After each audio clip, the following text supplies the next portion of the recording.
May we come in? It wasn't a request, it was a demand. There were 3 of them, and they were soldiers, not policemen. With their rifles, helmets, and great coats, they seemed to fill the room. You live here? The soldier asked. One of them did the talking, while the others walked around the room as if they were searching for something or someone. My sister does, Muddy said, with her husband, but they have gone away. We're living here now, me, my daughter, and my 2 sons. My husband is away fighting the Russians. We are looking for a parachutist. There were reports of a parachute coming down not far from here. An enemy bomber was shot down, a Lancaster, British. It crashed only a few kilometers away. We found the wreckage. One of the bastards is here somewhere. So we are searching every house, every farm. Have you seen anyone? No one, Muddy replied. We are alone here. We only came yesterday from Dresden. We escaped from the city. There is no city anymore, said the soldier. There is no Dresden. There are so many dead, it's impossible to know how many. I tell you, if we find this one, a prison camp is too good for him. We will shoot him first and ask questions later. Someone was shouting from outside. Sergeant, Sergeant, you must come quickly.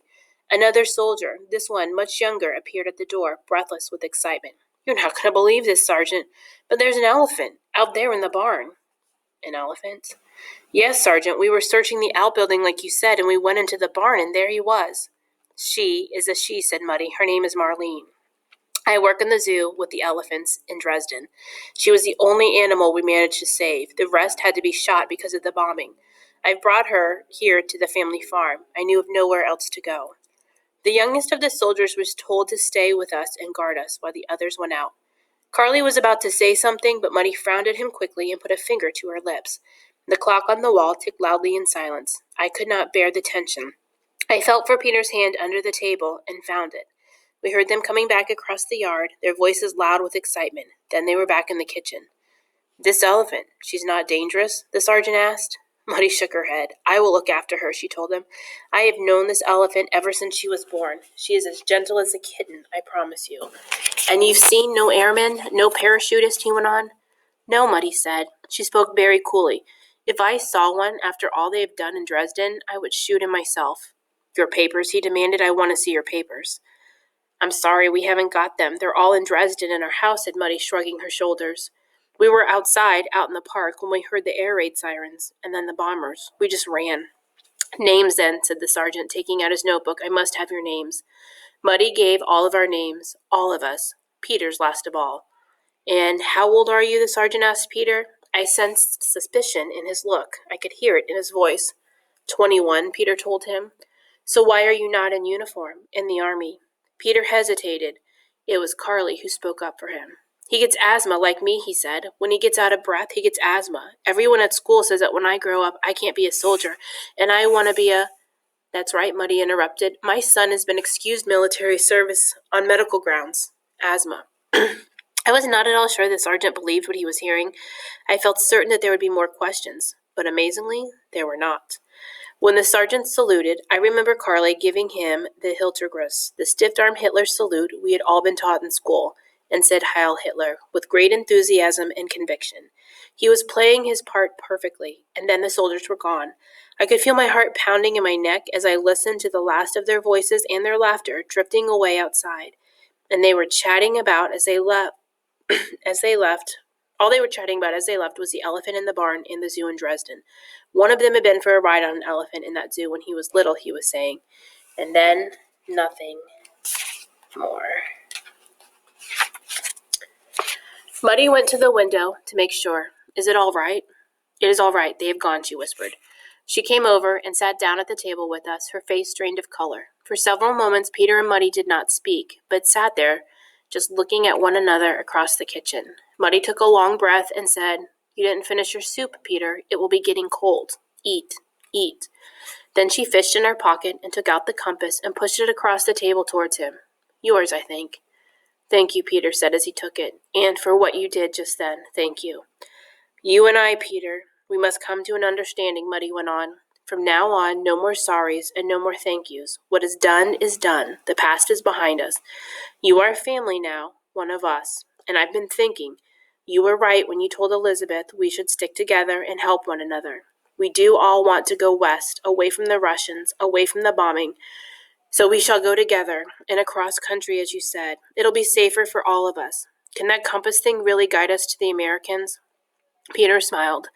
"Yes, all the way, if we can keep going, if we get lucky. But I've been thinking too, and I'm not so sure now that it's such a good idea to stick together.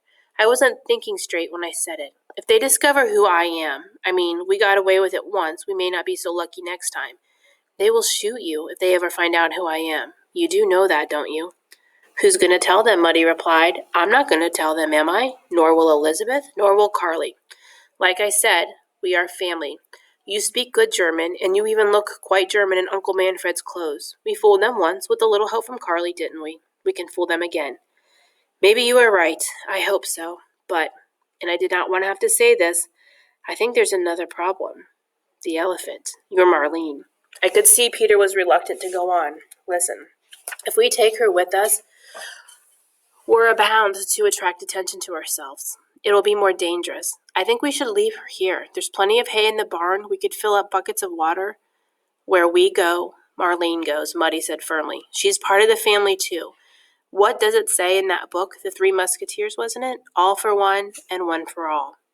I remember Muddy made us all join hands round the table then for another family moment, as we had so often done back home. Even Carly knew better than to interrupt this family ritual.